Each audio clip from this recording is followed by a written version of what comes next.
ہاتھوں سے اپنے ماں کی قبر کو مٹی دے رہا تھا، اس وقت محمد اچھی طریقے سے یہ سمجھ رہے تھے کہ میری ماں بھی وہی پہنچ گئی جہاں میرے باپ ہیں، اور میری ماں بھی اب اٹھنے والی نہیں ہے جس طرح میرے باپ نہیں اٹھ رہے ہیں۔ جس وقت محمد ابن عبداللہ اپنے ماں کی قبر پر مٹی دے رہے تھے، اس وقت محمد ابن عبداللہ کی آنکھوں میں آنسو تھے، اس وقت اللہ کے نبی بھی زاروں کی تار رو رہے تھے۔ یہ آنسوؤں کا سیلاب اب رکنے کا نام نہیں لیتا ہے۔ وَلَنَبْلُوَنَّكُمْ بِشَيْءٍ مِّنَ الْخَوْفِ وَالْجُوعِ وَنَقْصٍ مِّنَ الْأَمْوَالِ وَالْأَنفُسِ وَالثَّمَرَاتِ، ہم تمہیں آزمائیں گے خوف ڈال کر بھی، ہم تمہیں آزمائیں گے بھوکا رکھ کر بھی، ہم تمہیں آزمائیں گے مالوں میں نقصان کر کے بھی، ہم تمہیں آزمائیں گے جانیں لے کر بھی۔ 6 سال کی عمر میں اب باپ بھی نہیں ہے اور ماں کو بھی کھو بیٹھے، اب کس نے پرورش کی؟ عبد المطلب نے۔ آپ کی عمر 6 سال، پرورش کی ذمہ داری کس نے لے لی؟ عبد المطلب نے۔ لیکن عبد المطلب بھی کتنے دن وفاداری کر سکتے تھے، کتنے دن پرورش کر سکتے تھے؟ سب بیٹے بڑے تھے، عبداللہ ہی چھوٹا تھا، وہ چلا گیا، خود عبد المطلب بوڑھے ہو چکے ہیں، بیماری میں بھی ان کو اگر کسی چیز کا غم ستا رہا ہے تو اس بات کا کہ میرے انتقال کے بعد میرے پوتے کی پرورش کون کرے گا۔ لیکن عبد المطلب اس بات سے واقف نہیں تھے کہ ان کی پرورش کی فکر آئے تو مختلف تمہیں کرنے کی ضرورت نہیں، اس بچے کی پرورش کی ذمہ داری اس ذات کے ہاتھ میں ہے، کیونکہ اس ذات کو اس بچے کو کا منتخب کر چکی ہے رسالت کے لیے، نبوت کے لیے، جو ساری دنیا کو روشن کرے گا۔ ان کی غم نہ کر اے عبد المطلب، یہ تو ایک امانت ہے جو تیرے پاس ہے۔ عبد المطلب نے 2 سال اس پوتے کی پرورش کی، جب انتقال کا وقت قریب آیا تو اشاروں میں وصیت کر جاتے ہیں کہ میرے پوتے کا خیال رکھنا۔ 2 سال اللہ کے نبی اپنے دادا عبد المطلب کے پاس رہے، لیکن عبد المطلب کا بھی انتقال ہو جاتا ہے۔ اب یہاں عمر کتنی ہو گئی؟ 8 سال۔ 8 سال کی عمر ہوئی اللہ کے نبی کی، اور عبد المطلب کا انتقال۔ جب عبد المطلب کو مٹی دی جا رہی تھی تو 8 سال کا یہ بچہ بھی اپنے چھوٹے چھوٹے ہاتھوں سے قبر کو مٹی دے رہا تھا۔ اس وقت محمد ابن عبداللہ کی آنکھوں میں آنسو تھے، کیونکہ آپ یہ سمجھ گئے کہ میرے دادا بھی اب وہیں پہنچ چکے ہیں جہاں میرے باپ اور میری ماں ہیں، فی الحال قبر سے اٹھنے والے ہیں۔ پرورش کی ذمہ داری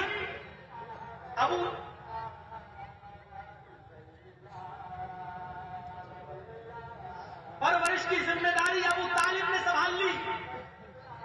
ابو طالب کے کئی بچے تھے، محمد کو بھتیجے تھے، ابو طالب کے کئی بچے تھے، لیکن ابو طالب کا روب و دبدبہ اتنا تھا کہ ابو طالب کے بستر پر ان کا اپنا کوئی بچہ نہیں بیٹھتا، اور محمد ابن عبداللہ اس بستر پر بیٹھتے بیتے، کھیلتے بیتے، سوتے بیتے، سارے بچے ایک دن کہنے لگے، ابو بھتیجے سے اتنی محبت کرتے ہو، ان کو بستر سے بھگاتے نہیں ہو، اور میں بستر پہ بیٹھ جاؤں تو مارتے ہو، بھتیجے سے اتنی محبت اور اولاد سے نفرت۔ ابو طالب نے کہا، خبردار یہ جملے اگر تم نے اپنی زبان سے نکالے، میرے بھتیجے کے بارے میں ایسے جملے مت کہنا۔ میرے بیٹو تم نہیں جانتے، اس کا باپ نہیں ہے، اس کی ماں نہیں ہے، اس کا دادا بھی اس کو چھوڑ کے چلا گیا، اس کی پرورش میرے ذمے، اور تم جانتے ہو کہ محمد کی تو شان ہی نرالی ہے، اس کی تو عادت ہی الگ ہے، تم اپنی عادتوں سے اس کی عادت کو کمپیئر کر رہے ہو، کہاں تم ہو کہاں وہ، ارے اس کی تو شان ہی نرالی ہے، اس کی تو عادتیں ہی نرالی ہیں، خبردار میرا بھتیجا میرے بستر پہ جیسے لیٹنا چاہے، جیسے کھیلنا چاہے، جیسے کودنا چاہے، سب کچھ اجازت ہے، لیکن تمہیں اجازت نہیں ہے۔ چچا نے پھر اتنی لمبی مدت تک ساتھ دیا، اتنی لمبی مدت تک ساتھ دیا کہ ابو طالب نے جب محمد ابن عبداللہ کی عمر 25 سال کی ہوئی تو آپ کی شادی خدیجہ سے کر دی، جو 40 سال سے زیادہ تجاوز کر چکی تھی، اور پھر محمد ابن عبداللہ کا اتنا ساتھ دیا کہ جب 40 سال کے ہوئے ہوئے جناب محمد رسول اللہ، اور آپ کو غار حرا میں وحی آ گئی، آپ رسول بن گئے، آپ کو رسالت مل گئی، اس وقت بھی ابو طالب زندہ رہے، اللہ کے نبی کو کھلا کھلا تبلیغ کا حکم ہوتا ہے، اس وقت ابو طالب نے سب سے زیادہ محمد رسول اللہ کا ساتھ دیا، جس نے بھی نبی کی طرف پتھر پھینکا ابو طالب آگے آ گئے، جس نے محمد رسول اللہ کو مارنے کی کوشش کی ابو طالب آگے آ گئے، جس نے بھی قتل کی سازشیں کی ابو طالب آگے آ گئے، لیکن اب ابو طالب کا بھی بڑھاپا آ گیا ہے، اور لوگ ان کے بڑھاپے میں ان کے پاس پہنچتے ہیں اور کہتے ہیں ابو طالب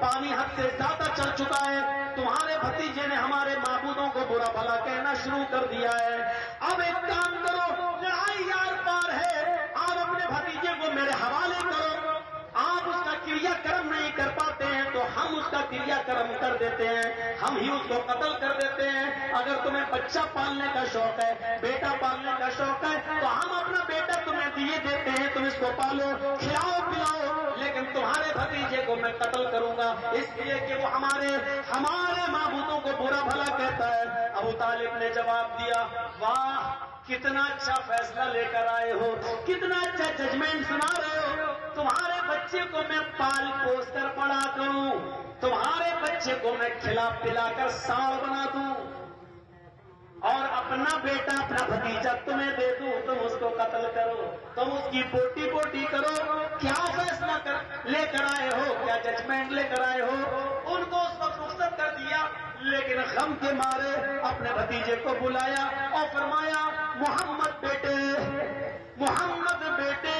میرے اوپر اتنا بوجھ مت ڈالو کہ میں برداشت نہ کر سکوں، آج لوگ تمہیں مانگنے آئے تھے، تمہاری دعوت سے ناخوش ہیں، تمہیں بوٹی بوٹی کر دینا چاہتے ہیں، میں اپنے جیتے جی تمہارے ٹکڑے کیسے دیکھ سکتا ہوں، میں اپنے جیتے جی تمہارا قتل کیسے دیکھ سکتا ہوں، اے بھتیجے چھوڑ دو، جو تم دعوت دے رہے ہو چھوڑ دو، یہ اسی دعوت کے دشمن ہیں، میں اپنی زندگی میں تمہاری موت برداشت نہیں کر سکتا، تمہارا قتل نہیں دیکھ سکتا، اے بھتیجے آج کے بعد دعوت مت دینا۔ اس موقع پر اللہ کے نبی نے دیکھا اب چچا بھی مجبور ہو گئے قوم کے لوگوں کے ہاتھوں، تو فرمایا، اے چچا جان، آئے چچا جان، آپ پریشان مت ہوئیے، اگر آپ مجبور ہیں تو آپ اپنا ہاتھ میرے اوپر سے ہٹا لیجئے، لیکن قسم ہے اس ذات کی جس کے قبضے میں میری جان ہے، میں دعوت نہیں چھوڑ سکتا، آئے چچا جان، یہ کافر سورج توڑ کر لائیں، اکھاڑ کر لائیں، دائیں ہاتھ پر رکھ دیں، چاند اکھاڑ کر لائیں، بائیں ہاتھ پر رکھ دیں، پھر بھی ہم دین حق سے باز نہیں آ سکتے، یہ اللہ کا حکم ہے، یہ میرے پروردگار کا حکم ہے میرے لیے۔ اس کے بعد آپ رونے لگے، یہ بھی آنسو تھا نبی اکرم کے، آپ کی آنکھوں میں آنسو آ گئے، آپ اس کے بعد رونے لگے۔ چچا نے ابو طالب نے آپ کو روتے ہوئے دیکھا تو اپنی جگہ سے اٹھ کر کھڑے ہوئے اور فرمایا، بھتیجے جاؤ تبلیغ کرو، جاؤ توحید کی دعوت دو، جاؤ ایک اللہ کی عبادت کی طرف تم لوگوں کو بلاؤ، قسم ہے اس ذات کی جس کے قبضے میں تیری جان ہے، جب تک میری جان ہے، جب تک میرے اندر میری جان ہے، جب تک میرے اندر میری روح ہے، کوئی تیری طرف تیری نظر کر کے دیکھنے کی جرت نہیں کر سکتا، کوئی تیری طرف پتھر اٹھا کر مارنے کی جرت نہیں کر سکتا، آئے بھتیجے جا، میری بھی اجازت ہے، میں بھی تیرے ساتھ ہوں۔ اپنے چچا کے یہ الفاظ سن کر محمد رسول اللہ کی آنکھوں میں پھر آنسو آ گئے، اپنے چچا کا یہ جواب سن کر آپ کو حوصلہ ملا، لیکن اس کو خوشی کے آنسو جناب محمد رسول اللہ کی آنکھوں میں آ گئے اور آپ دعوت و تبلیغ کرتے رہے، لیکن ایک موقع ایسا آتا ہے، خبر ملتی ہے محمد تمہارے چاچا ابو طالب کچھ ہی دیر کے محتاج ہیں، کچھ ہی دیر کے مہمان ہیں، جاؤ مرض الموت میں ان سے مل لو، مرنے سے پہلے ان سے ملاقات کر لو۔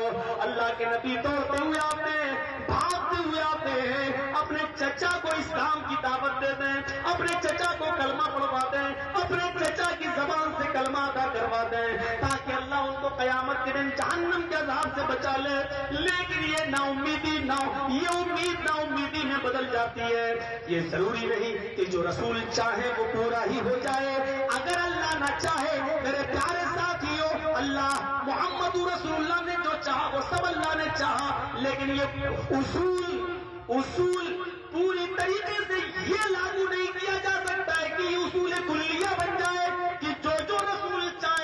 مقصد پورا کر دے، یہ اصول کلیہ نہیں ہے، یہ اللہ کی مرضی پر موقوف ہے۔ رسول جو چاہے، اللہ چاہے یا نہیں چاہے، یہ اللہ کی مرضی کے اوپر موقوف ہے۔ انک لا تہدی من احببت، اے نبی آپ جس کو ہدایت دینا چاہے نہیں دے سکتے جب تک اللہ ہدایت نہ دینا چاہے۔ اے میرے نبی آپ لوگوں کو صرف بلا سکتے ہیں دین کے راستے کی طرف، آپ لوگوں کو بلائیے، آپ لوگوں کو دعوت دیجیے، آپ کا کام دعوت دینا ہے، ہدایت دینا نہ دینا تو یہ تو میرا کام ہے، اللہ کا کام ہے۔ اللہ نے کہہ دیا انک لا تہدی من احببت، آپ جس کو ہدایت دینا چاہیں نہیں دے سکتے ہیں جب تک کہ اللہ ہدایت نہ دینا چاہے۔ اللہ کے نبی توڑتے ہوئے آتے ہیں، اپنے چچا کے دروازے کو دستک دیتے ہیں، اندر گھستے ہیں، لیکن کیا دیکھتے ہیں کہ میرے چچا کے پاس ابو جہل ابو لہب پہلے ہی سے بیٹھا ہوا۔ دعوت دیں تو کیسے دیں، لیکن چچا بھی رخصت ہونے والے ہیں، سانسیں اکھڑ رہی ہیں، آخرکار دعوت دے ہی دی۔ قولوا لا الہ الا اللہ، قل لا الہ الا اللہ، میرے چچا جان صرف لا الہ الا اللہ کہتے۔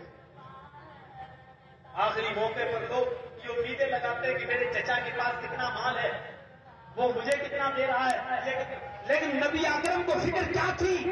آپ نے کہا چچا یا ہم قل لا الہ الا اللہ، آئے میرے چچا لا الہ الا اللہ کہہ دیجئے، میں اللہ سے آپ کی سفارش کراؤں گا۔ ابو لہب اور ابو جہل دونوں بولے ابو طالب آخری وقت میں بدل جاؤ گے، عبد المطلب کا دین چھوڑ دو گے، اپنے باپ دادا کا دین چھوڑ دو گے، لوگ کیا کہیں گے آخری وقت میں ڈر گیا ابو طالب، آخری وقت میں ڈر گیا، اور محمد نے جہنم کا ایسا قصہ سنایا کہ ابو طالب کے ہوش اڑ گئے، آخری وقت میں ڈر گئے تم۔ ابو طالب نے کچھ سوچا اور سوچنے کے بعد فرمایا بھتیجے میں اپنے باپ عبد المطلب کے دین پر ہی مرنا چاہتا ہوں، بس چپ رہو، اب تم مجھے دعوت نہ دو، میں اپنے باپ عبد المطلب کے دین پر مرنا چاہتا ہوں۔ اللہ کے نبی نے ایک بات ان سے پھر کہا، آئے میرے چچا جان آپ ان لوگوں کے سامنے بولنے سے ڈر رہے ہیں، ابو جہل ابو لہب کے سامنے بولنے سے ڈر رہے ہیں، تو آپ میرے کان میں کہہ دیجئے، آپ صرف میرے کان میں کہہ دیجئے لا الہ الا اللہ، صرف میرے کان اس کو سنیں گے، اور قیامت کے دن میں اپنے رب سے یہ گواہی دے دوں گا کہ اللہ میرے کان میں میرے چچا نے کہا تھا لا الہ الا اللہ، اور میں سفارش کراؤں گا، آپ نے میری بڑی مدد کی ہے۔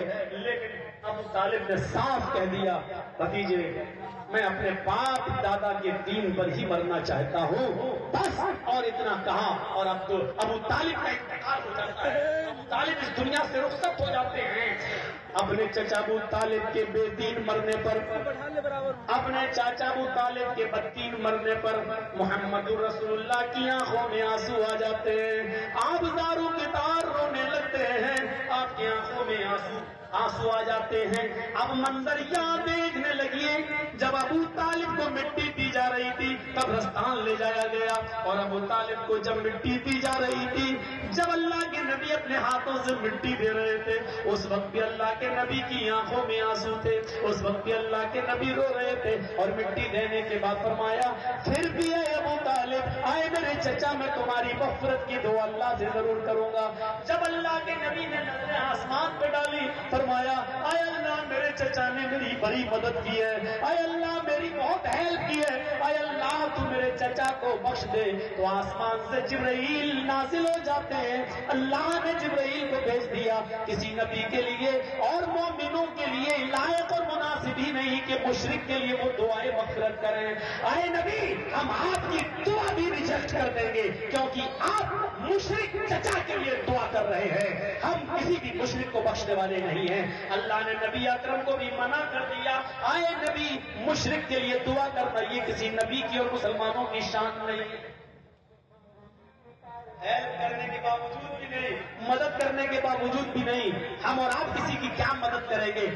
ابو طالب نے جو اپنے بھتیجے کی اور اللہ کے نبی کی مدد کی، لیکن ان تمام اچھے کام کے باوجود ابو طالب کو جنت نہیں ملے گی۔ نبی اکرم کے کاندھے سے کاندھا ملا کر چلا کرتے تھے، لیکن اس کے باوجود جنت نہیں۔ کیوں؟ اس لیے کہ وہ محمد کو تو مانتے تھے لیکن محمد کی نہیں مانے تھے۔ میرے پیارے ساتھیوں، آج ہم اپنے معاشرے میں تلاش کر کے دیکھیں، اپنی سوسائٹی میں تلاش کر کے دیکھیں، یہی ابو لہب جو آج بہتا رہا تھا، یہی ابو لہب جب سنتا ہے آمینہ نے بیٹا پیدا کیا ہے، آمینہ نے محمد کو جنم دیا ہے، آج میرے بھائی میری بھابھی نے بیٹا پیدا کیا ہے، تو جس لونڈی نے صوبیہ یا صویبہ نے یہ خوشخبری سنائی تھی ابو لہب کو، ابو لہب کے کاندھے پر ایک نئی چادر تھی، اس نے ہمارے خوشی کے وہ نئی چادر دے دی صویبہ کو اور کہا تھا کہ یہ چادر پکڑ، یہ چادر پکڑ، آج تو نے مجھے بہت بڑی خوشخبری سنائی ہے۔ اور پھر یہ کہا، آئے صویبہ میری لونڈی ہے تو، لیکن آج میں نے تجھے اپنی غلامی سے آزاد کر دیا ہے صرف اس لیے کہ تو نے مجھے میرے بھتیجے کی خوشخبری سنائی ہے۔ ہم کسی کی پیدائش کا کیا جشن منا سکتے ہیں جو ابو لہب نے منایا تھا، لیکن ابو لہب بھی محمد رسول اللہ کی پیدائش کا جشن منانے کے باوجود بھی جنت کا مستحق نہیں۔ ابو لہب کو کیا ملا؟ پیدائش کی خوشی منائی، نئی چادر دی، لونڈی آزاد کر دی، لیکن اس کے باوجود ابو لہب کو کیا ملا؟ تبت یدا ابی لہب و تب، ابو لہب کے دونوں ہاتھ ٹوٹ جائیں اور ابو لہب بھی برباد ہو جائے۔ میرے بھائیوں، محمد رسول اللہ کا جشن منانے والا تو، پیدائش کی خوشی منانے والا تو ابو لہب بھی تھا، لیکن ملا کچھ نہیں کیونکہ محمد کو مانتا تھا، محمد رسول اللہ کی نہیں۔ آگے چلو، آگے چلو، ابو طالب کو مٹی دی جا رہی تو نبی اکرم کے آنکھوں میں آنسو، سب سے زیادہ مصیبت میں کام آنے والے ابو طالب، لیکن آج ان کا انتقال ہو گیا۔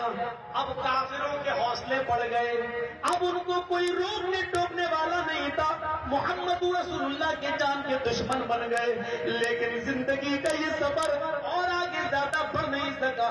ابھی یہ پورا سال ختم بھی نہیں ہو پایا، ابھی ابو طالب اس دنیا سے گئے ہیں کہ ابھی چند ہی مہینوں کے بعد آپ کی چہیتی بیوی حضرت خدیجہ بھی آپ کا ساتھ چھوڑ جاتی ہے، آپ کی بیوی حضرت خدیجہ بھی آپ کا ساتھ چھوڑ جاتی ہیں۔ حضرت خدیجہ انتقال جب کر جاتی ہیں تو نبی اکرم پوری طرح ٹوٹ جاتے ہیں۔ آپ نے دو غم ملے آپ کو، ایک ابو طالب کا غم، آپ کے چچا کا، اور تسلی دیتی تھی خدیجہ، ڈھارس بندھاتی تھی خدیجہ، سکون پہنچاتی تھی خدیجہ۔ خدیجہ کے انتقال کی بات گویا ٹوٹ گئے، آپ کی آنکھوں میں آنسو آ گئے، رونے لگے۔ خدیجہ کو جب مٹی دے رہے تھے اللہ کے نبی تو آپ کی آنکھوں میں آنسو تھے۔ یہاں ایک منظر بتاؤں، خدیجہ سے اتنی محبت تھی جناب محمد رسول اللہ کو۔ نوجوانوں سنو، نئی نویلی شادیاں جن کی ہوئی ہیں وہ جوڑے ذرا غور کریں، اور جو بڑھاپے کو پہنچ چکے ہیں ہمارے ساتھی اور جن کی بیویاں زندہ ہیں وہ ذرا غور کریں۔ اللہ کے نبی کو خدیجہ سے اتنی محبت تھی، اتنی محبت تھی کہ ایک مرتبہ حضرت عائشہ نے قربانی کے موقع پر گوشت پیش کیا جناب محمد رسول اللہ کو، اونٹ کا گوشت۔ اللہ کے نبی نے کھنجر مارا، نہر کیا اونٹ کو، گوشت بن کر قربانی کے دن جب پک کر آیا، ہڈی میں بوٹی لگی ہوئی تھی، بوٹی دار ہڈی دار گوشت حضرت عائشہ نے پیش کر دیا۔ اے اللہ کے نبی لیجیے کھائیے۔ اللہ کے نبی نے وہ مٹی کا پیالہ تھا، اس میں ہڈی دار گوشت تھا، آپ نے پیالے کو بائیں ہاتھ میں پکڑا اور ہڈی پکڑی اور اس ہڈی کو اٹھایا جس میں گوشت لگا ہوا تھا، آپ منہ تک لے جاتے ہیں اور واپس کر دیتے ہیں۔ منہ تک لے گئے، پھر پیالے میں رکھ دیتے ہیں، پھر منہ تک لے جاتے ہیں، ہونٹوں سے نہیں لگاتے، واپس کر دیتے ہیں پیالے کے اندر۔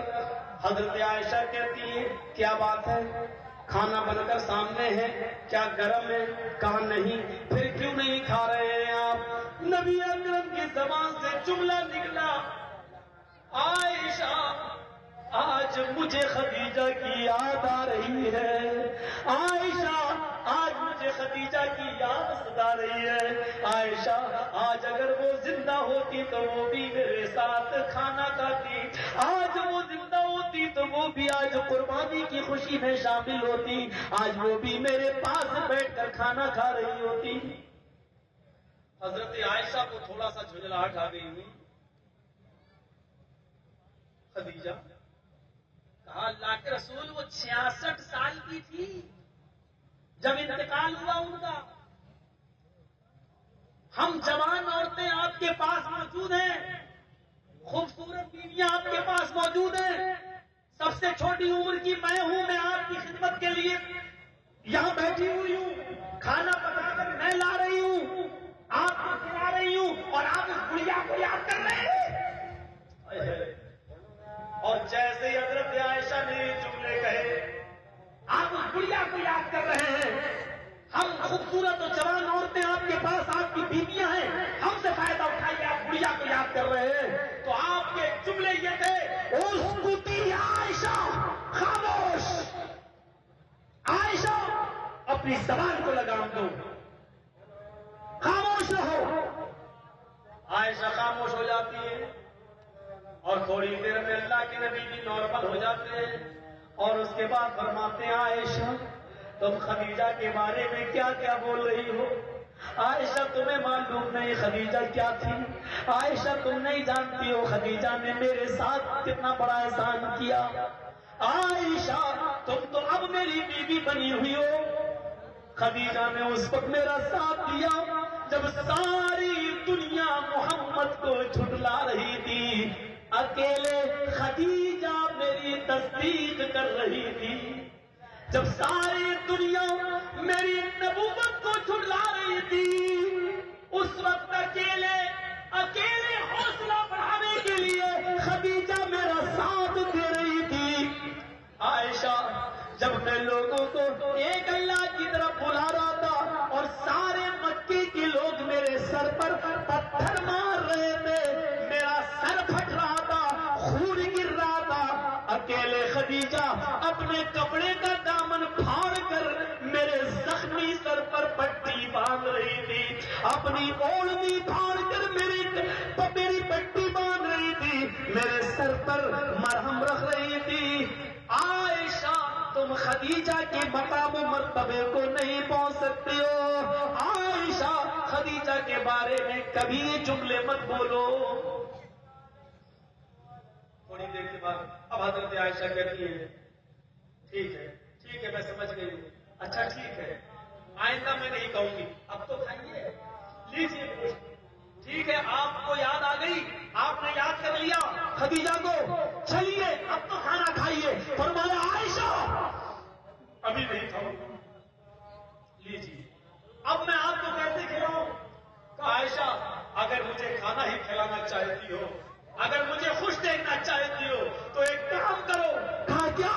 کہا معلوم کرو خدیجہ کی کون کون سی سہیلیاں تھی، معلوم کرو خدیجہ کی کون کون سی سہیلیاں تھی، ان کو ڈھونڈو، ان کو تلاش کرواؤ اور پہلے اونٹ کا گوشت خدیجہ کی سہیلیوں کو پہنچاؤ، اس کے بعد میں کھاؤں گا۔ میرے پیارے ساتھیوں، یہ میاں اور بیوی کے درمیان محبت کی ایک ایسی نظیر ہے جو کائنات کی کوئی بھی ہستی پیش نہیں کر سکتی ہے اور دنیا کا کوئی بڑا لیڈر پیش نہیں کر سکتا ہے۔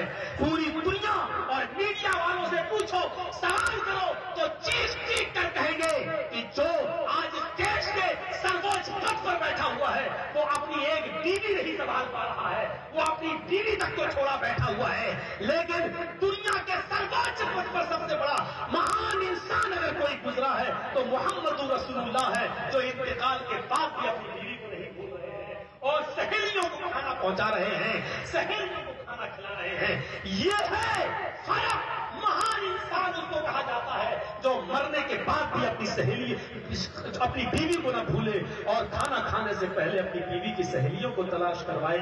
میرے پیارے ساتھیوں تصور کرو، مولانا اشارے میں آپ کہاں چلے گئے تھے؟ ہاں مجھے معلوم ہے، ہم اشارے میں کہاں جا رہے ہیں مجھے معلوم ہے، میری زندگی تو اب انہی چیزوں میں گزر رہی ہے۔ آگے بڑھو میرے بھائیوں، خدیجہ کا بھی انتقال ہو جاتا ہے. اسی سال کا نام پڑ جاتا ہے غم کا سال، اس لیے کہ اسی ایک سال میں ابو طالب بھی چلے گئے اور خدیجہ بھی چلی گئی. دونوں تسلی دینے والے، دونوں دھارن بنانے والے، یہ لوگ بھی دنیا سے چلے جاتے ہیں. والانفس، ہم جانے لے کر بھی آزمائیں گے، اور اس میں سب سے زیادہ محمد رسول اللہ آزمائے جا رہے ہیں. آپ دیکھیے، ہم نبیوں کو نہیں چھوڑے اور سب سے زیادہ شہید پیغمبر محمد رسول اللہ کو نہیں چھوڑا. تم کون ہو؟ ایک بیٹا چھینا. عورتیں پاگل ہو گئی، اب یہ کھلونا پڑا، اب یہ کون کھیلے گا؟ تیرے لیے لائے تھے، پتہ نہیں کون کون سے جاہلیت کے نعرے لگانا شروع کر دیتی ہیں اور آؤٹ آف کنٹرول ہو جاتی ہیں. یہاں ابھی امتحان ختم نہیں ہوا محمد رسول اللہ صلی اللہ علیہ وسلم کا. ابھی نظر ڈالیے، یہاں خدیجہ اس دنیا سے گئی، ابو طالب بھی چلے گئے، ساتھ دینے والے اس دنیا سے جا رہے ہیں. اب باری آتی ہے آپ کے بیٹوں کی، آپ کی بیٹیوں کی. بیٹے میں قاسم اس دنیا سے انتقال کر گئے، آپ کا دوسرا بیٹا عبداللہ بھی اس دنیا سے انتقال کر گیا. آپ کا تیسرا بیٹا جو ماریہ قبطیہ کے بدن سے پیدا ہوا تھا، جس کا نام تھا ابراہیم، اس نے بھی 1.5 سال کی عمر گزاری، اور 1.5 سال کا بچہ ابراہیم بھی اس دنیا سے رخصت ہو گیا. لیکن ابراہیم کی رخصتی پر ایک عجیب قسم کی بات اللہ کے نبی نے فرمائی تھی. ابھی آپ اپنے بیٹے ماریہ کے بدن سے پیدا ہونے والے اپنے لخت جگر ابراہیم کی ڈیڈ باڈی کے پاس بیٹھے ہوئے ہیں، 1.5 سال کے اس معصوم بچے کے پاس بیٹھے ہوئے ہیں. اس کی روح کب سے اس سوری سے نکل چکی ہے، لیکن آپ کی آنکھوں میں آنسو ہیں. بخاری شریف کا کتاب الجنائز اٹھائیے اور اس چیپٹر کو کھولیے اور اس میں یہ روایت پڑھیے. اللہ کے نبی اپنے بیٹے کے پاس بیٹھے ہیں اور اس کے سر پر ہاتھ رکھ کر کہہ رہے ہیں، ان العین تدمع والقلب يحزن ولا نقول الا ما يرضى ربنا ولا نقول الا ما يرضى ربنا وإنا بفراقك لمحزونون یا ابراہیم. اے ابراہیم، تیری جدائی سے میری آنکھیں اشک بار ہیں. اے ابراہیم، تیری جدائی سے میری آنکھیں آنسو بہا رہی ہیں. والقلب يحزن، اور میرا دل غمگین ہے. ولا نقول الا ما يرضى ربنا، لیکن میں اپنی زبان سے ایسے جملے ادا نہیں کروں گا جس سے میرا پروردگار مجھ سے ناراض ہو جائے، جس سے میرا مولا مجھ سے روٹھ جائے. لیکن تیری جدائی سے میں غمگین ضرور ہوں، میں پریشان ضرور ہوں. پریشان ہوئے، غمگین ہوئے، آنکھوں میں آنسو آئے، دل کو ٹھیس لگی، لیکن ایسے جملے اپنی زبان سے نہیں نکالے گے جس سے اللہ ناراض ہو جائے، جو ہمارے معاشرے میں چلتے ہیں. اب مر گئے سبزی کون لائے گا، پتہ نہیں کیا کیا چلاتی ہیں عورتیں.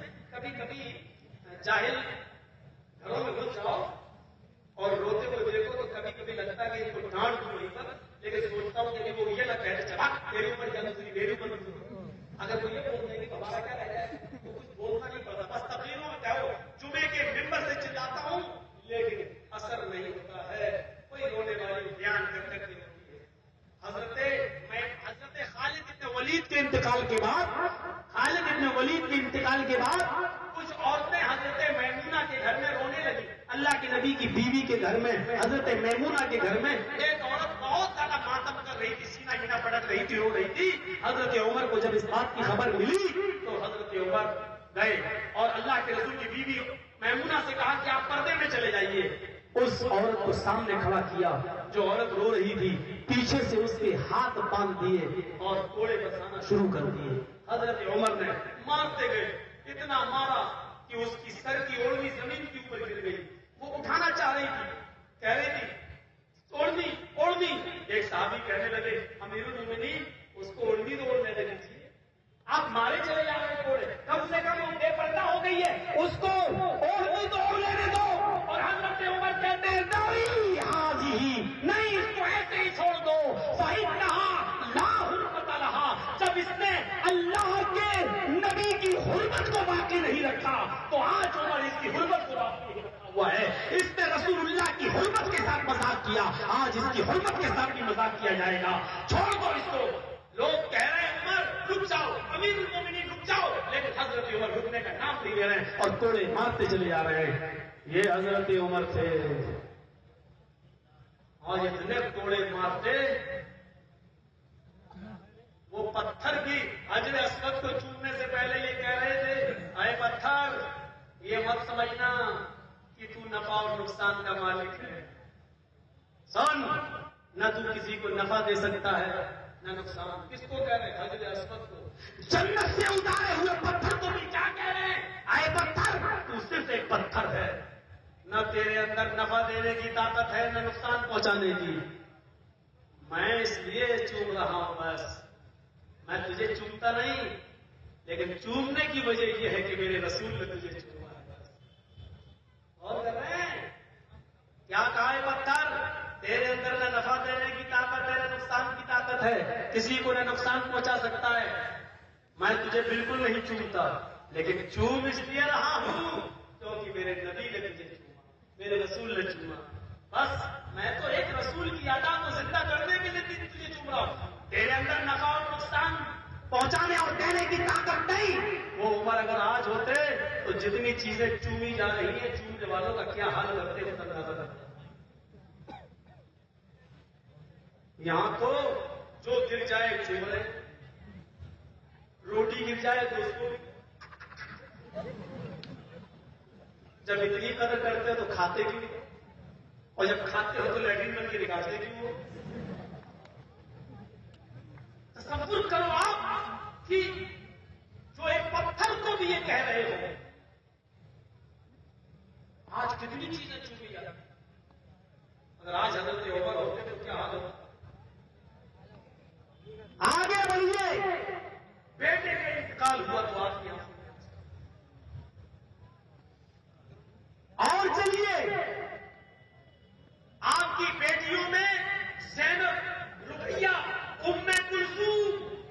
آئیے میں نیچے سے چلتا ہوں, پہلے رقیہ کو لیتا ہوں کیونکہ جب رقیہ کا انتقال ہوا تو اللہ کے رسول نے اپنی دوسری بیٹی ام کلثوم بھی حضرت عثمان کو دے دی. یہ ایسا دردناک منظر ہے جو میں آپ کے سامنے پیش کرنا چاہ رہا ہوں کہ خوشی بھی ایک دن اور غم بھی ایک دن. اللہ کے رسول نے فرمایا عثمان تم جنگ بدر میں نہیں جا سکتے ہو. حضرت عثمان کہتے اللہ کے نبی کیوں نہیں؟ صحابہ جنگ میں جا رہے ہیں یا مجھے بھی جنگ بدر میں جانے کی اجازت نہیں ملے گی. آپ نے فرمایا عثمان تم میری بیٹی رقیہ کے شوہر بھی ہو اور رقیہ کو چیچک نکلی ہوئی ہے, رقیہ کو چیچک نکلی ہوئی ہے, لہذا تم اپنی بیوی کی دیکھ ریکھ کرو. تمہیں برابر ثواب ملے گا جتنا جنگ بدر میں شریک ہونے والے صحابہ کو ملے گا اتنا تمہیں بھی ملے گا. اور جنگ بدر میں اگر ہم نے کافروں سے مال لوٹا تو مال غنیمت جتنے لوگوں میں تقسیم ہوگا ان میں تمہارا بھی حصہ لگے گا, اس لیے کہ تم ایک مجبوری کی وجہ سے رک رہے ہو. یہاں جنگ بدر شروع ہو جاتی ہے. مسلمان آج جشن منا رہے ہیں اس لیے کہ جنگ بدر کے اندر صرف 14 صحابہ شہید کیے گئے لیکن 70 کافر مار ڈالے گئے اور 70 کافرین قید کر لیے گئے. 70 کافروں کو قید کر لیا گیا, 70 کافر مار ڈالے گئے. جب صحابہ جشن منا رہے ہیں لیکن ایسا جشن نہیں جیسا ہم لوگ عید و بقرعید کے دن ڈیک بجا کر ڈی جے بجا کر فلمی دنیا کی کسی ہجڑے کی فلم ریلیز ہوئی ہے تو نئی فلم دیکھ کر ہم جشن مناتے ہیں. صحابہ کرام آج کامیاب ہوئے, پہلی جنگ جیتے ہیں. آج وہ اللہ کی حمد و ثنا بیان کر رہے ہیں, اللہ کی حمد و ثنا بیان کر رہے ہیں. اللہ اگر آسمان سے فرشتوں کو نازل نہ کیا ہوتا, فرشتوں کو تو نے نہ اتارا ہوتا, ہماری مدد نہ کی ہوتی تو ہم اتنی بڑی جنگ نہ جیت پاتے. میرے پیارے ساتھیوں, صحابہ جشن میں ڈوبے ہوئے اللہ کی حمد و ثنا بیان کر رہے ہیں اور ایک دوسرے کو کھجور کھلا رہے ہیں. اتنے میں ایک قاصد آتا ہے پیغام لے کر. اللہ کے نبی جناب محمد رسول اللہ کو خبر دیتا ہے یا رسول اللہ, اللہ کے نبی کھڑے ہوتے ہیں, آؤ آؤ تم بھی آؤ. کہاں سے آئے ہو؟ اللہ کے نبی خبر دینا ہے, خبر بعد میں دینا. آپ نے کھجور اٹھایا اور کہا منہ کھولو. اللہ کے رسول سنیے تو بنانا پہلے منہ کھولو. اس نے کہا اللہ کے نبی خبر سنیے میں قاصد ہوں، میں عثمان کا پیغام لے کے آیا ہوں۔ فرمایا نہیں نہیں، آج ہم نے جنگ بدر جیتی ہے، اللہ نے ہمیں کامیابی دی ہے، منہ کھولو۔ زبردستی منہ کھلوایا، اس صحابی رسول نے منہ کھول دیا، کھجور رکھ لیا، کھجور چبا لیا، کھا لیا۔ فرمایا بتاؤ پیغام کیا لائے ہو؟ فرمایا اللہ کے رسول آپ کی بیٹی رقیہ کا انتقال ہو گیا۔ جس دن خوشی ملی، جنگ بدر میں کامیابی ملی، اسی دن خبر آتی ہے رقیہ دارے پانی سے پوچھو نہیں۔ آپ نے صحابہ سے کہا ساتھیوں تم یہاں پر بیٹھو، یا جشن مناؤ یا چلو، مجھے رقیہ کے جنازے میں شامل ہونا ہے، مجھے اپنی بیٹی کی، اپنے لگتے جگر کی مٹی میں شامل ہونا ہے۔ یہاں منظر اور بھی بڑا عجیب و غریب نظر آتا ہے۔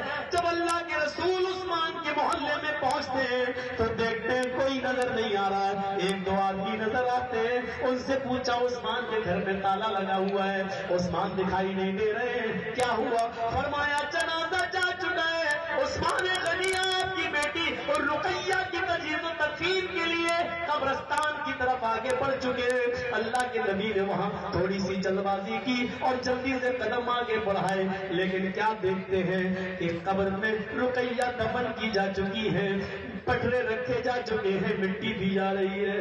این اسی موقع پر جناب محمد رسول اللہ قبرستان پہنچتے، جب رقیہ کو مٹی دی جا رہی تھی، آپ نے یہ نہیں کہا پٹرے ہٹاؤ، آپ نے یہ نہیں کہا مجھے آخری دیدار کراؤ، مجھے اپنی بیٹی دیکھنا ہے، بلکہ آپ بھی مٹی دینے میں شامل ہو جاتے۔ جس وقت اللہ کے نبی اپنی بیٹی رقیہ کو مٹی دے رہے تھے، اس وقت اللہ کے نبی کے آنکھوں میں آنسو جاری تھے، آپ کے آنکھوں میں آنسو آئے اور وہ آنسوؤں کے قطرے قبر کی مٹی پر گرتے بھی جا رہے تھے۔ میرے پیارے ساتھیوں، یہ نصیحت ہے ان لوگوں کے لیے جن کے گھروں میں جب کسی کا انتقال ہو جاتا ہے تو وہ دلی سے فلاں آ رہا ہے، بمبئی سے فلاں آ رہا ہے، شام کو 8 گھنٹے لگیں گے، 10 گھنٹے لگیں گے، کل تک آئے گا، مٹی کو برف میں رکھ دو، جنازے کو مشین میں رکھ دو، فریج میں رکھ دو، یا کسی ایسی جگہ پر رکھ دو جہاں ڈیڈ باڈی خراب نہ ہو، بدبو نہ آنے لگے۔ جب تک ہمارا بیٹا نہ آ جائے، ہمارا ماموں نہ آ جائے، ہمارا بھتیجا نہ آ جائے، ہمارے رشتے دار کو دفن نہیں کیا جائے گا۔ یہ نصیحت ہے ان لوگوں کے لیے کہ حضرت عثمان غنی نے جناب محمد رسول اللہ کے لیے آنے کا انتظار نہیں کیا، اور ایسا اس لیے کیونکہ یہ تعلیم تھی جناب محمد رسول اللہ کی کہ جب کسی کا انتقال ہو جائے تو جلدی سے جنازے کو جتنی جلد ہو سکے قبرستان لے جاؤ، اگر اچھا ہے تو رحمت کے فرشتوں کے حوالے کر دو، اور برا ہے تو برائی کا توق جلدی سے اپنے گلے سے اتار دو۔ میرے پیارے ساتھیوں، یہ تعلیم تھی نبی کی، اور عثمان غنی نے بھی اسی پر عمل کیا۔ دنیا کا سب سے بڑا محدث، ارے ہندوستان کے چند مسلمان مانے نہ مانے، پوری دنیا مانتی ہے، ناصر الدین البانی رحمت اللہ علیہ، دنیا کا سب سے بڑا محدث ناصر الدین البانی، جب ان کے انتقال کا وقت قریب آتا ہے تو وہ وصیت کر گئے اپنے گھر والوں کو، وصیت کرتے ہیں کہ لوگوں جب میرا انتقال ہو جائے تو 2 گھنٹے سے زیادہ میری ڈیڈ باڈی کو مت رکھنا، 2 گھنٹے سے زیادہ میرے گھر میں میری لاش کو نہیں رکھنا، بلکہ 2 گھنٹے کے بعد فوراً جہاں تک جتنی جلدی ہو سکے قبرستان کے حوالے کر دینا۔ ہر آدمی فوراً یہ وصیت کرے اپنے گھر والوں کو مرنے سے پہلے کہ جتنا جلد سے جلد ہو سکے مرنے کے بعد اس کو قبرستان قبر کے حوالے کر دیا جائے۔ یہ تعلیم جناب محمد رسول اللہ صلی اللہ علیہ وسلم کی۔ یہاں خوشی ملی، سب کے بدر آپ جیتے ہیں، اور اسی دن غم ملا کہ حضرت رقیہ کا انتقال ہو جاتا ہے۔ اس سے بڑی آزمائش کیا ہوگی؟ عید کے دن اگر کسی کا بیٹا مر جائے تو میرے بھائیو آپ غور کرو کہ وہ عید کے دن خوشی منائے گا یا غم؟ جنگ بدر کامیابی کا دن ہے، جشن کا دن ہے، لیکن اسی دن رقیہ کا انتقال ہو جاتا ہے تو کیسا لگے گی وہ خوشی اور کیسی لگے گی وہ کامیابی؟ من الخوف والجوع ونقص من الاموال والانفس والثمرات وبشر الصابرین۔ ہم جانے لے کر بھی آزمائیں گے، اور اس میں سب سے زیادہ جناب محمد رسول اللہ کو آزمایا جا رہا ہے۔ آئیے ایک اور منظر تمہیں دکھاؤں وہ بھی بڑا دردناک منظر ہے. اللہ کے نبی کے پاس کچھ وفد آیا ہوا ہے. اللہ کے نبی کے پاس ایک وفد آیا ہوا ہے, بہت دور سے کسی دوسرے ملک سے آیا ہوا ہے. آپ ان کو قرآن کی تعلیم دے رہے ہیں, آپ ان کو کلمہ بتا رہے ہیں, آپ ان کو اسلام کی دعوت دے رہے ہیں. اتنے میں حضرت زینب کا قاصد آتا ہے, کہتا ہے مجھے زینب نے بھیجا ہے, مجھے زینب نے بھیجا ہے. آپ کی نواسی امیمہ کی طبیعت بہت خراب ہے, دودھ پیتی بچی ہے, جان جعفری کے سپرد ہونے والی ہے, مرض الموت میں مبتلا ہے. چلیے اے اللہ کے نبی آپ اپنی نواسی کو دیکھ لیجئے. اللہ کے نبی نے فرمایا اے قاسم زینب سے کہہ دینا, میری بیٹی سے کہہ دینا, جو امانت ہے وہ اللہ کی ہے, اگر لے لیتا ہے تو یہ اس کی امانت ہے. میرے پاس باہر سے وقت آیا ہے, میں ان کو اسلام کی دعوت دے رہا ہوں, ابھی نہیں آ سکتا ہوں, فرصت بعد میں ملے گی تو کبھی آ جاؤں گا. جاؤ تم اپنی بیٹی کی دیکھ ریکھ کرو, اور ہاں جو زندہ ہے تو اللہ کی امانت ہے, اور اگر مر جاتی ہے تو اللہ کی امانت بھی جو اس نے لے لیا ہے. صبر کرنا. آپ نے یہ پیغام دے کر بھیج دیا. حضرت زینب نے اپنی بیٹی کی سسکتی ہوئی سسکیاں دیکھی, آخری سسکیاں اٹک رہی ہوئی ہے. تو میرے بھائیوں جان اٹک رہی ہے, وہ دم توڑنے والی ہے. حضرت زینب نے اپنے قاسم سے کہا جاؤ اور میرے ابو سے کہنا کہ آپ کی بیٹی نے آپ کو اللہ کی قسم دی ہے, آپ کو اللہ کا واسطہ دیا ہے, اللہ کا واسطہ دیا ہے, اور کہا ہے کہ اللہ کا واسطہ اللہ کی قسم دے کر وہ آپ کو بلا رہی ہے. آپ آئیے. قاسم نے کہا اللہ کے رسول آپ کی بیٹی نے آپ کو اللہ کی قسم دی ہے, جس حال میں بیٹھے اسی حال میں چلیے, اللہ کا واسطہ دیا ہے. میرے بھائیوں یہ اللہ کی قسم کوئی معمولی قسم نہیں ہے, اور اللہ کا واسطہ کوئی معمولی واسطہ نہیں ہے. ایک مثال سے سمجھنے کی کوشش کرو, یہ بہت بڑی چیز ہے.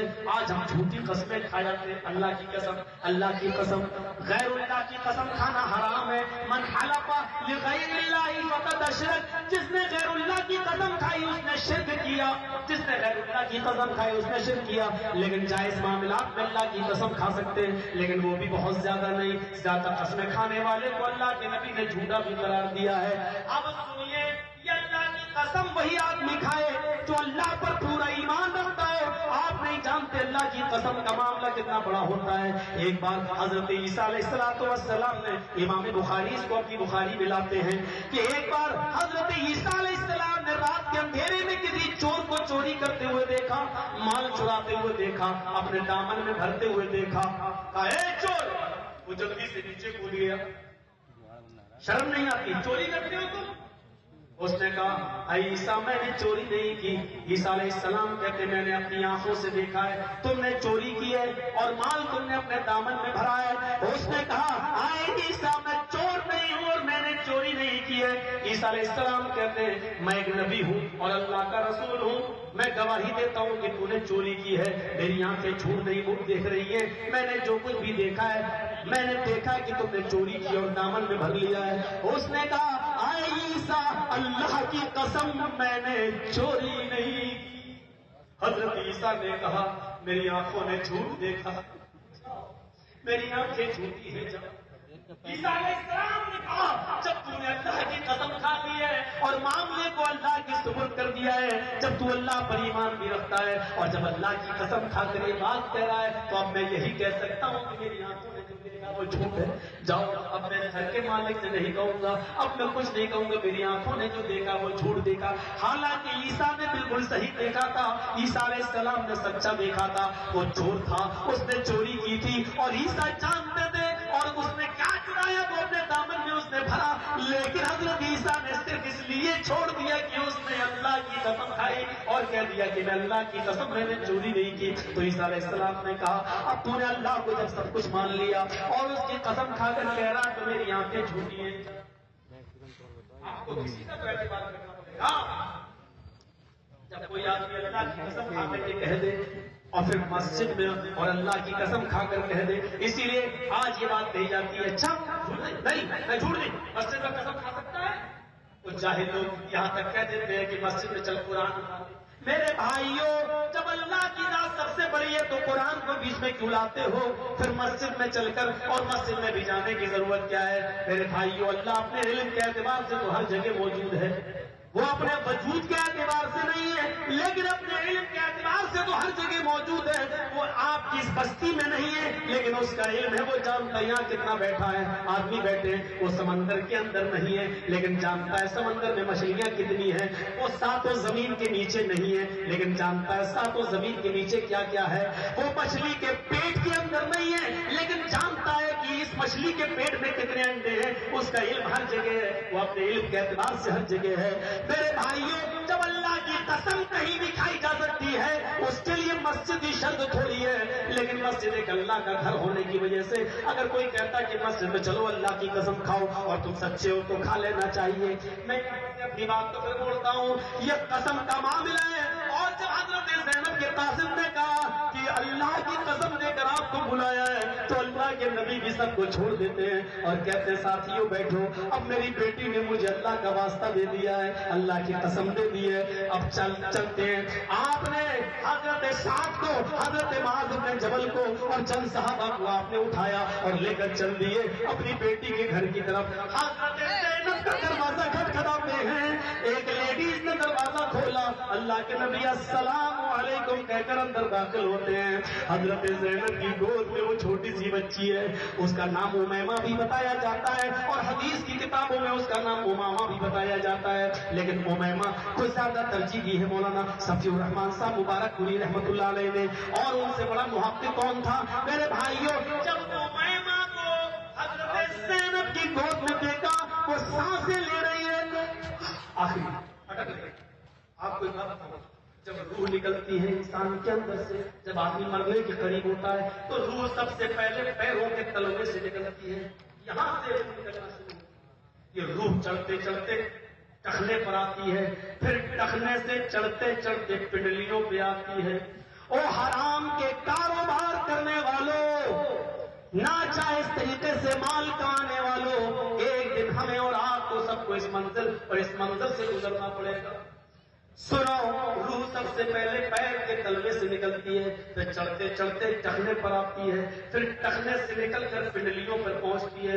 پہلے یہ حصہ بے جان ہوتا ہے، پھر پنڈلیوں سے چڑھ کے گھٹنے پہ آتی ہے، پھر پنڈلیاں بے جان ہو جاتی ہیں، پھر روح گھٹنے سے چڑھ کے ران کے اوپر آتی ہے، پھر یہ گھٹنے سے نیچے کا حصہ بے جان ہوتا ہے، پھر یہ روح چڑھتے چڑھتے پیٹ پر، پھر سینے پر آتی ہے، پھر یہ حصہ نیچے کا بے جان ہوتا ہے اور پھر حلق میں آ کے اٹک جاتی ہے، پھر یہ حصہ پورا کا پورا بیکار ہو جاتا ہے. اور پھر چڑھتے چڑھتے اوپر سر کی طرف چڑھتی ہے اور ناک اور کان اور آنکھ کے راستے سے یہ روح باہر نکل جاتی ہے. جب یہ روح ناک اور کان کے راستے سے باہر نکلتی ہے تو آنکھیں اس روح کا تعاقب کرتی ہیں، آنکھیں اس روح کو نکلتا ہوا دیکھتی ہیں. آنکھ دیکھتی ہے کہ یہ روح نکل رہی ہے، اس لیے مرنے والا جب مرتا ہے تو اس کی آنکھیں ٹنگی کی ٹنگی رہ جاتی ہیں، اس لیے کہ یہ آنکھیں روح کو نکلتا ہوا دیکھتی ہیں. اپنی یہ آنکھیں، ہر انسان کی آنکھیں روح کو نکلتا ہوا دیکھتی ہے، روح کا پیچھا کرتی ہے. ملک الموت اس روح کو نکال رہا ہے، کھینچ رہا ہوتا اور آنکھیں اس منظر کو دیکھتی ہیں. میرے بھائیوں، جس ٹرین پر ہم اور آپ بیٹھے ہوئے ہیں اس کا آخری اسٹیشن ہے قبرستان. دلی سے ہاوڑا جو ٹرین چلتی ہے اس کا دلی سے شروع ہوئی، ہاوڑا ختم ہو گئی، پوری ٹرین خالی کر دو، کیوں؟ آخری اسٹیشن آ گیا ہے. اسی طریقے سے ہم اور آپ زندگی کی جس گاڑی پر بیٹھے ہیں اس کا آخری اسٹاپ قبرستان ہے. یہ زندگی کی گاڑی قبرستان سے آگے نہیں بڑھے گی. یہ الگ بات ہے کہ کسی کی منزل 2 دن پہلے آ جاتی ہے اور کسی کا اسٹیشن 2 دن کے بعد آتا ہے. جو آدمی 2 دن پہلے مر جاتا ہے وہ یہ میسج دیتا ہے میرا اسٹیشن آ گیا ہے، تم اسی گاڑی پر بیٹھے ہو، تمہارا اسٹیشن 2 دن کے بعد آنے والا ہے. میرے بھائیوں، یہ بڑا عجیب و غریب منظر ہے. جب ایک جنازے کو اٹھاتے ہیں اور قبرستان پر لے جاتے ہیں، 4 آدمی اس کو کاندھا دیتے ہیں اور قبر میں اتارتے ہیں، ہم سمجھتے ہیں کہ ہم نے مردے کو اس کی منزل پہ پہنچا دیا. آپ غلط سوچ رہے ہیں، آپ نے مردے کو اس کی منزل نہیں پہنچایا، بلکہ مردے نے مرنے کے بعد بھی تمہیں یہ پیغام دے دیا کہ تمہاری منزل یہی ہے. جہاں تو مجھے دفن کر رہے ہو، میں مر گیا ہوں تو کیا ہوا، لیکن یہ پیغام تمہیں دے رہا ہوں کہ تمہاری منزل بھی یہی ہے، تمہیں بھی اسی جگہ پر آنا ہے. مرنے کے بعد بھی مردہ اپنا کام کر گیا ہے، وہ ایک میسج دے گیا ہے، وہ ہمیں سوچنے اور سمجھنے کے لیے یہ موقع دے گیا ہے کہ ہماری منزل بھی ہے. موت سے جرجیس نے بڑی کوشش کی لیکن ہر جگہ ناکام ہو گیا. ہندوستان میں میں نے لوگوں کو مرتے ہوئے دیکھا, یہاں تک کہ اندرا گاندھی کی 16 گولیاں لگی, راجیو گاندھی کو بھی اڑا دیا گیا بم سے. میرے پیارے ساتھیوں, میں اپنی جان بچانے کے لیے پاکستان کی سرزمین پر گیا. پاکستان کی دھرتی نے پوچھا کیوں آئے ہو؟ میں نے کہا یہ مسلمانوں کی بستی ہے, یہاں میری زندگی کے ساتھ رحم کیا جائے گا. ہم نے ہندوستان میں مرتے ہوئے دیکھا ہے, وہاں تو اندرا گاندھی اور راجیو گاندھی بھی اپنی جانیں نہیں بچا پائے, پھر وہ ہمارے ساتھ کیا سلوک کرے گی؟ ہم پاکستان میں اپنی جان بچانے کے لیے چلے آئے. پاکستان کی دھرتی نے چیخ کر کہا, جرجیس تو نے ضیاء الحق کے چیتڑے اڑتے ہوئے نہیں دیکھے, تو نے ذوالفقار علی بھٹو کو تختے تار پہ لٹکتا ہوا نہیں دیکھا, تو نے یحییٰ خان کو مرتے ہوئے نہیں دیکھا, تو نے بے نظیر بھٹو کی کمپٹی میں گولی لگتے ہوئے نہیں دیکھا. اگر تم یہ ساری چیزیں پڑھ لیتے تو پاکستان نہ آتے. موت نے تو ان کے ساتھ بھی وفاداری نہیں کی ہے, تمہارے ساتھ کیا وفاداری کرے گی؟ مولوی جرجیس بھاگ کر عراق کی سرزمین پر جاتا ہے. عراق کی دھرتی نے پوچھا کیوں آئے ہو؟ میں نے کہا اپنی جان بچانے کے لیے. کہا اگر یہاں جان کسی کی بچائی جاتی تو مسٹر صدام کی بچائی جاتی, جس نے اپنے گھر میں دروازہ بھی سونے کا بنا رکھا تھا, نہانے کے لیے غسل خانے کا دروازہ بھی سونے کا بنا رکھا تھا, جس غسل خانے میں نہاتا تھا ٹوٹیاں بھی نل کی سونے کی تھی, جس ہینگر میں ٹاول تولیہ لٹکاتا تھا وہ ہینگر بھی سونے کا ہوتا تھا, جس نے امریکہ کی آنکھوں میں آنکھیں ڈال کر بات کی تھی. اگر ہمیں وفاداری کرنا ہوتی تو صدام کے ساتھ کرتے, لیکن اس کو بھی ہماری دھرتی نے نہیں چھوڑا, تو تمہارے ساتھ رحم و کرم کہاں سے کیا جائے گا؟ تمہیں جانی بچانا ہے تو سعودیہ کی سرزمین پر چلے جاؤ. میں سعودیہ کی سرزمین پر گیا. سعودیہ کی سرزمین نے پوچھا جرجیس یہاں کیوں آئے ہو؟ میں نے کہا جان بچانے کے لیے. اس نے کہا جان بچانا ہوتی تو ہم شاہ سعود کے ساتھ رحم کرتے, شاہ فیصل کے ساتھ رحم کرتے, شاہ فہد کے ساتھ رحم کرتے. ہم نے تو ان بادشاہوں کو نہیں چھوڑا. تمہیں جان بچانا ہے تو مکے کی سرزمین پر چلے جاؤ یا مدینے کی سرزمین پر چلے جاؤ. میں مایوس ہو کر سب سے خوشی کا پیغام لے کر آیا. میں نے سوچا مکہ میں تو خانہ کعبہ ہے, چلو یہاں میری جان کی حفاظت ہوگی. جب مکے میں داخل ہوا تو بڑا خوش تھا, لیکن جب خانہ کعبہ میں پہنچا اور ظہر کی نماز میں نے پڑھی, اعلان ہوتا ہے ظہر کی نماز کے بعد کہ ابھی کچھ موتیں, کچھ جنازے آئے ہوئے, ان کا نماز جنازہ پڑھا جائے گا. میں نے عصر کی نماز پڑھی, اعلان ہوتا ہے کہ عصر کی نماز کے بعد بھی جنازے پڑھے جائیں گے, دعائے جنازہ پڑھی جائے گی, نماز جنازہ. میں جب تک مکے میں رہا, جتنی نمازیں مکے میں پڑھی, ہر نماز کے اندر میں نے اعلان سنا کہ جنازے کی نماز ہوگی.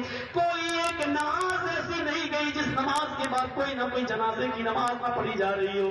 میں نے کہا مکے کی سرزمین نے تو صاف کہہ دیا, خانہ کعبہ نے اعلان کر دیا کہ یہاں پر بھی رحم کسی کے ساتھ نہیں, چلو مدینہ بھاگتے ہیں.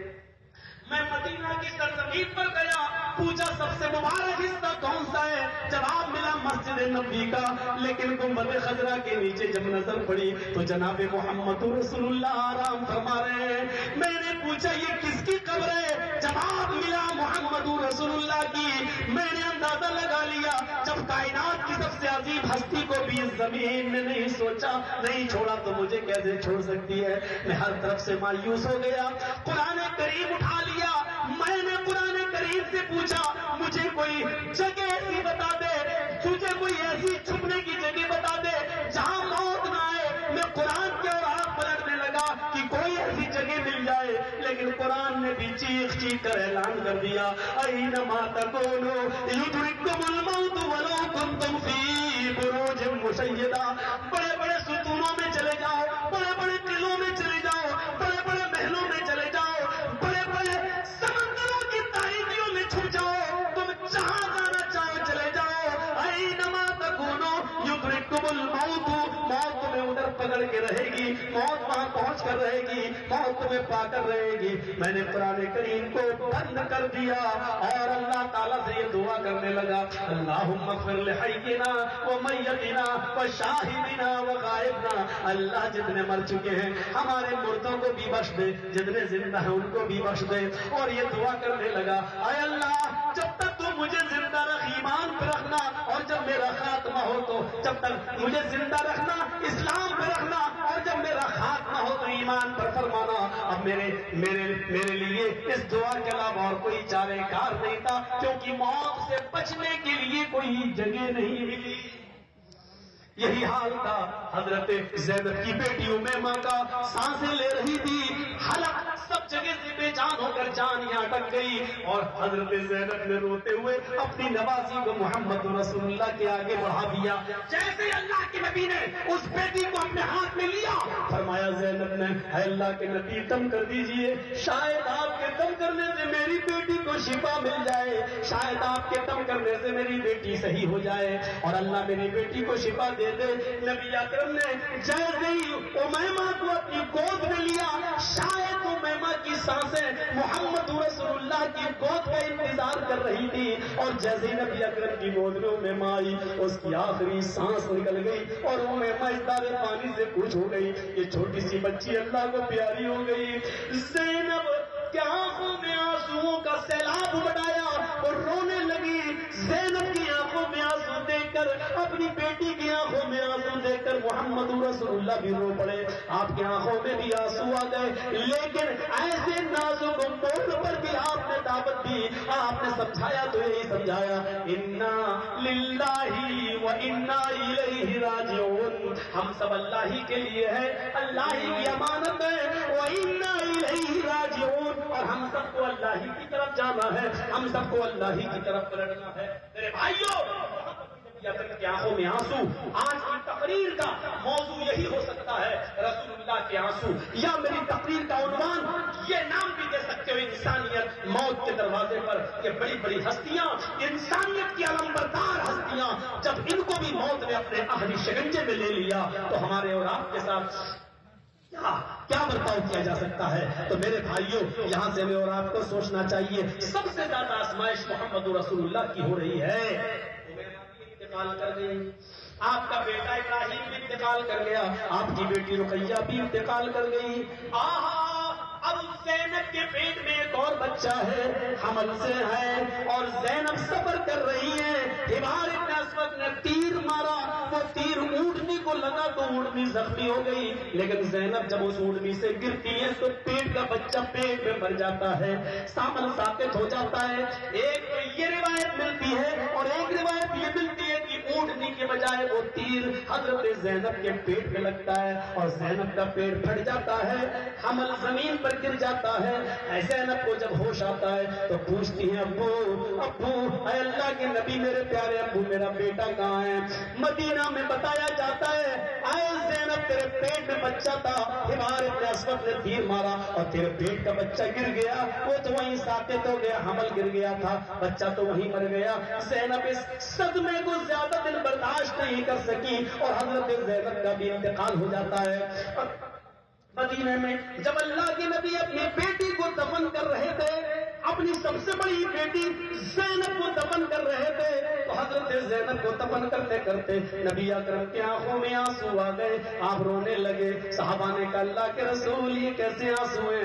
آپ نے فرمایا، یہ محبت کے آنسو ہیں جو اللہ تعالیٰ نے ہر باپ کے دل میں ڈال دیے ہیں۔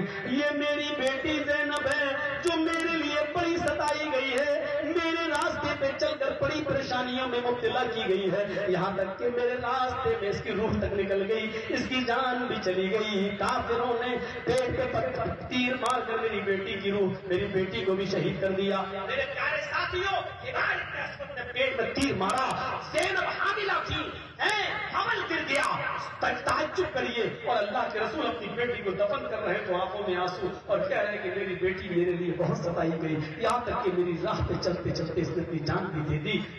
آنسو آپ کو کتنا آزمایا جا رہا ہے، کتنی آزمائش، یہ بتانے کے لیے کہ لوگ دیکھو ہم اپنے نبیوں کو بھی آزمائش سے ہم نے ان کو بالا تر نہیں کیا، ان کو الگ نہیں کیا، ہم نے نبیوں کو بھی آزمایا، اور جو جتنا زیادہ متقی اور پرہیزگار میرا برگزیدہ بندہ ہوتا ہے اس کا امتحان بھی اتنا ہی سخت لیتے ہیں۔ ہم لیں گے تمہارا بھی لیں گے۔ نبی اکرم نے اپنی بیٹی کو دفنایا تو اس وقت بھی آپ کی آنکھوں میں آنسو۔ جنگ بدر میں 70 صحابہ، جنگ بدر میں 70 کافر قید کیے گئے، اور 70 کافروں میں آپ تعجب کریں گے 2 لوگ کون تھے؟ 70 کافروں میں جو قید کیے گئے ان میں ایک نبی کے چچا عباس تھے اور ایک نبی کے داماد ابو العاص تھے، زینب کے شوہر ابو العاص۔ اللہ کے نبی صلی اللہ علیہ وسلم نے اب اعلان کر دیا، مشورہ کرنے کے بعد جرمانہ لگا دیا، اتنا اتنا مال جو مجھے دے گا اپنا رشتہ دار لے جاؤ۔ ہوتا ہے جب کوئی قید ہو جائے جیل میں تو ضمانتیں لگتی ہیں نا، جتنا بڑا کیس ہوتا ہے اتنی بڑی ضمانت، 50,000 1 لاکھ 2 لاکھ کی بھی ضمانتیں بھری جاتی ہیں۔ یہ جرمانہ ہے، اتنا جرمانہ دو اور لے جاؤ۔ تو جو پیسے والے لوگ تھے وہ جرمانہ لائے اور اپنا قیدی چھڑا لے گئے۔ 70 کافر تھے، سب چھوٹ گئے، ایک بچا۔ آپ جانتے ہیں کون بچا؟ سب چھوٹ گئے، صرف ایک بچا۔ اور آپ تعجب کریں گے اس کے گھر والوں کے پاس اتنا مال نہیں ہے کہ وہ اپنا قیدی چھڑا لے سکے، چھڑا سکے۔ نظر ڈالو وہ قیدی کون ہے؟ نبی اکرم کا داماد ہے، ابو العاص ہے، زینب کا شوہر ہے۔ سب رشتے دار اپنے اپنے قیدیوں کو چھڑا لے گئے، لیکن نبی اکرم کا داماد زینب کا شوہر ابو العاص ابھی قید ہے، ان کو نہیں چھوڑا۔ اللہ کے نبی نے فرمایا ابو العاص تم کیا سمجھتے ہو میں تمہیں چھوڑ دوں گا؟ تمہارے گھر والوں سے بھی اتنا مان لیا جائے گا جتنا میں نے سب سے۔ ابو العاص سسر کے سامنے کچھ نہیں بول رہے۔ ادھر زینب کو احساس ہو رہا ہے کہ میرے سسر کے پاس، میرے سسرال والوں کے پاس اتنا مال نہیں ہے کہ وہ چھڑا سکے، مجھے کو کچھ کرنا ہوگا۔ تو حضرت زینب نے اپنا ہار اتارا۔ جانتے ہو یہ ہار کون سا تھا؟ یمنی یاقوت کا ہار تھا۔ یمن کا ایک بڑا قیمتی پتھر ہوتا ہے، بہت قیمتی پتھر، یاقوت اس کو بولتے ہیں۔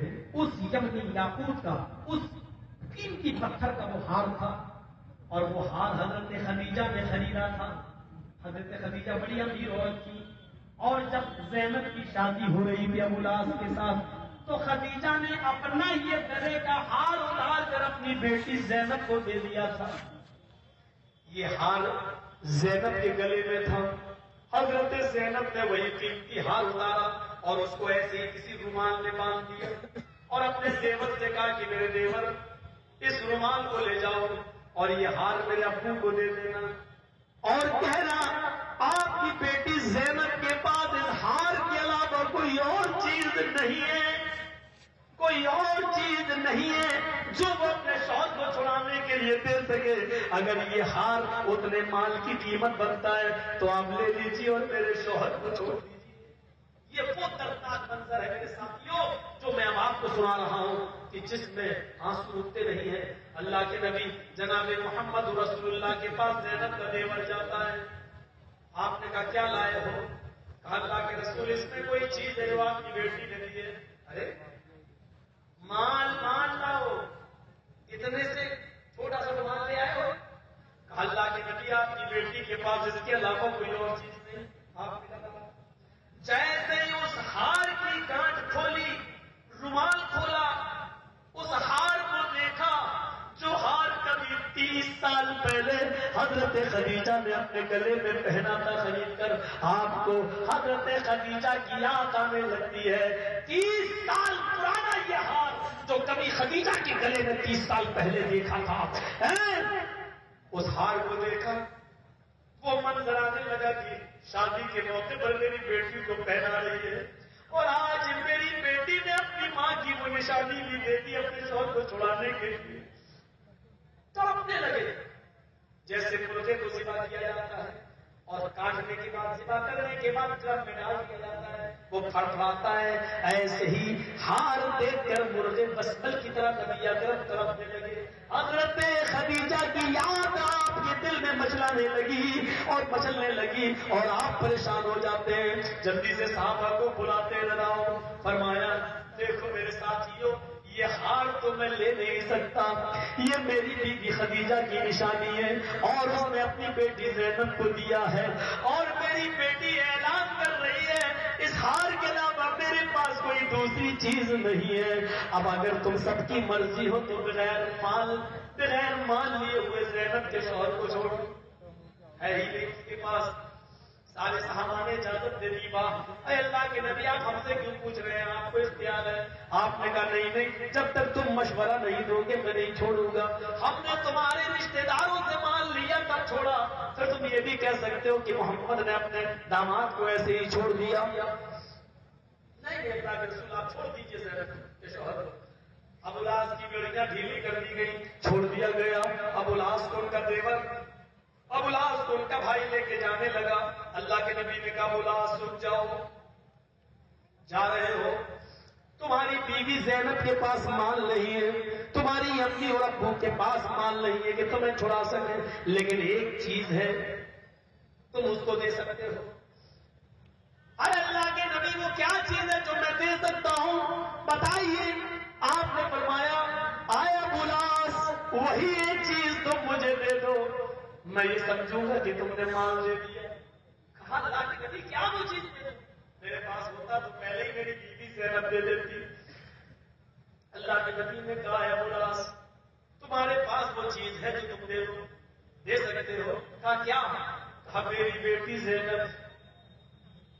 آئے ابو الاس تم کافر ہو, میری بیٹی زینب ایمان لا چکی ہے, وہ مومنہ ہے, اور کسی مومنہ عورت کے لیے اس کا کافر شوہر جائز نہیں ہے, اس کے ساتھ جسمانی تعلقات جائز نہیں ہے.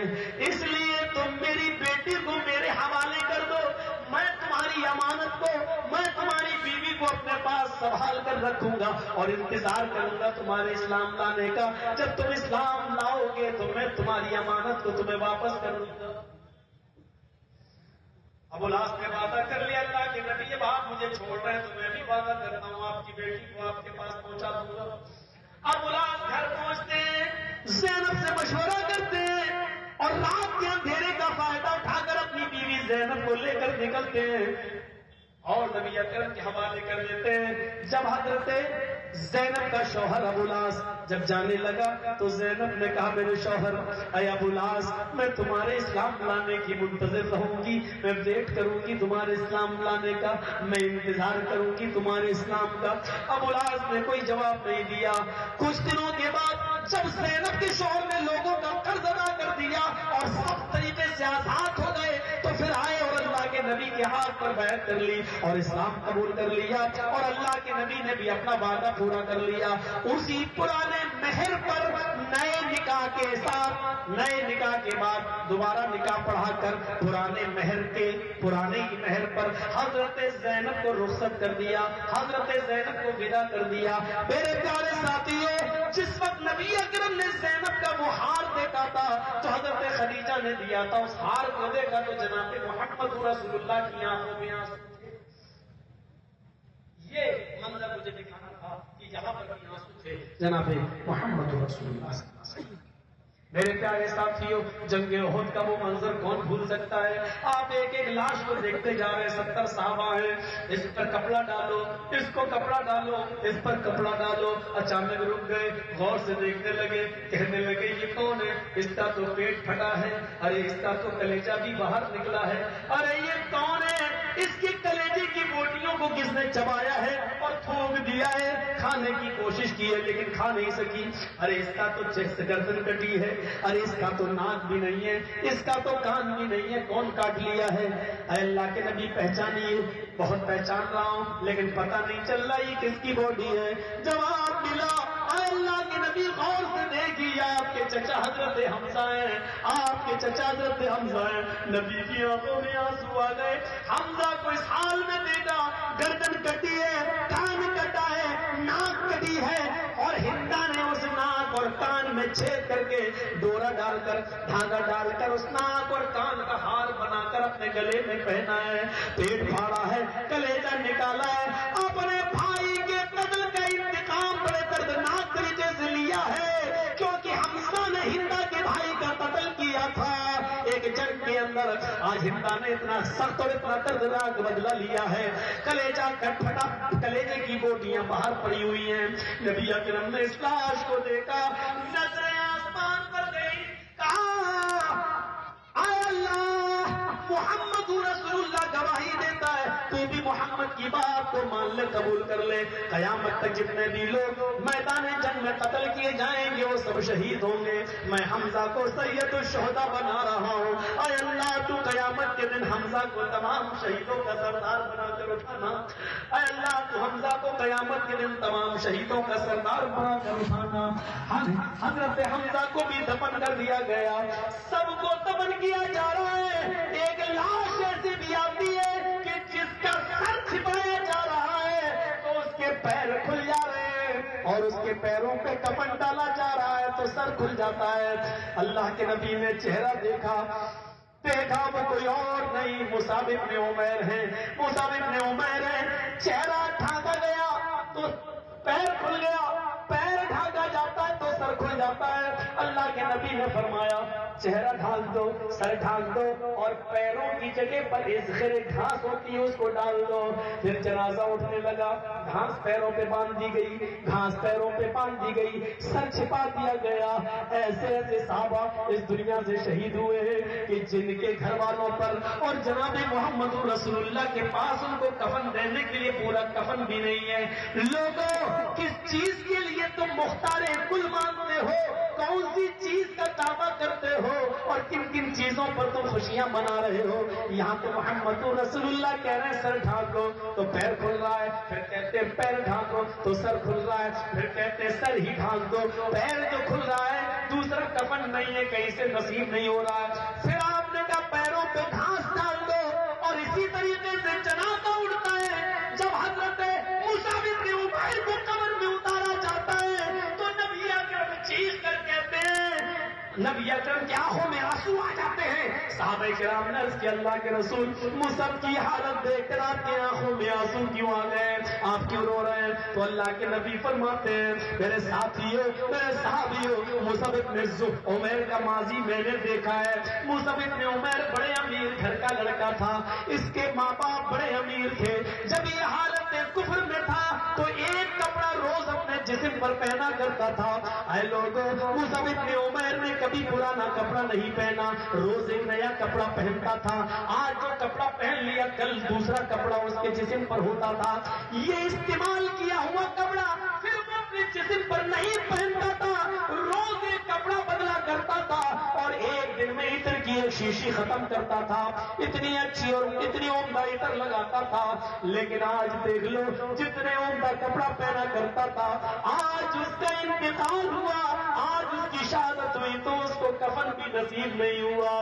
اے مصعب، اللہ تمہیں جنت میں لباس عطا فرمائے۔ اے مصعب جاؤ تمہیں جنت کا کپڑا مبارک ہو، اے مصعب جاؤ تمہیں جنت کی خوشبو مبارک ہو۔ محمد رسول اللہ نے تمہیں جنت کے حوالے کر دیا۔ آپ یہ کہتے جا رہے ہیں اور قبر میں مٹی دیتے جا رہے ہیں، آپ یہ کہتے جا رہے ہیں قبر میں مٹی دیتے جا رہے ہیں اور آپ کی آنکھوں میں آنسو ہیں۔ یہ وہ مصعب ابن عمیر ہیں جنہوں نے ایک کپڑا اپنے جسم پر جب پہن لیا تو دوبارہ نہیں پہنا۔ یہ آنسوؤں کا سیلاب اور غموں کے پہاڑ جب ندی پر ٹوٹے تو رکنے کا نام نہیں لے رہے ہیں۔ مرغ مسلم کھانے والے اور حلقوں پر گزر بسر کرنے والے آج اپنے آپ کو ولیوں کا لقب دے رہے ہیں، آج اپنے آپ کو بہت بڑا اللہ کا ولی سمجھ رہے ہیں، اور کھانے پینے کے مہینوں کو ہی اسلام کے مہینے تصور کر رہے ہیں۔ میں نے آپ کے سامنے جناب محمد رسول اللہ کے آنسوؤں پر، نبی اکرم کے گرا قدر آنسوؤں پر پوری ایک تقریر کر دی۔ کہیں آپ کو کھانے کا لفظ نہیں مل رہا ہوگا، کہیں آپ کو خوشی آپ کو نظر نہیں آ رہی ہوگی۔ یہ بتانا میرا مقصد ہے کہ نبی کی زندگی میں خوشیاں بھی آئی ہیں اور غم بھی آئے ہیں، اور یہی ایک انسان کی زندگی ہوتی ہے جس میں خوشیاں بھی آئیں اور غم بھی آئیں۔ مکمل انسان وہی ہوتا ہے۔ میرے پیارے ساتھیوں، آج ہماری دنیا بڑی عجیب و غریب ہے، جس راستے پہ چل رہی ہے آگے ماحول کیا ہونے والا ہے یہ ہمیں بتا دے، ہمیں پتا چل رہا ہے۔ خط کا مضمون بھاپ لیتا ہوں لفافہ دیکھ کر، آج صورتحال کیا ہو رہی ہے۔ آج دیکھ لیجئے کہ کن لوگوں سے لوگ خطرہ محسوس کر رہے ہیں اور کون لوگ ہیں جن سے وہ اپنی جماعت اور اپنے تنظیم کے لیے خطرہ محسوس کر رہے ہیں۔ آج دیکھ لیجئے کہ پوری دنیا میں مسلمان کہیں بھی چین و سکون کے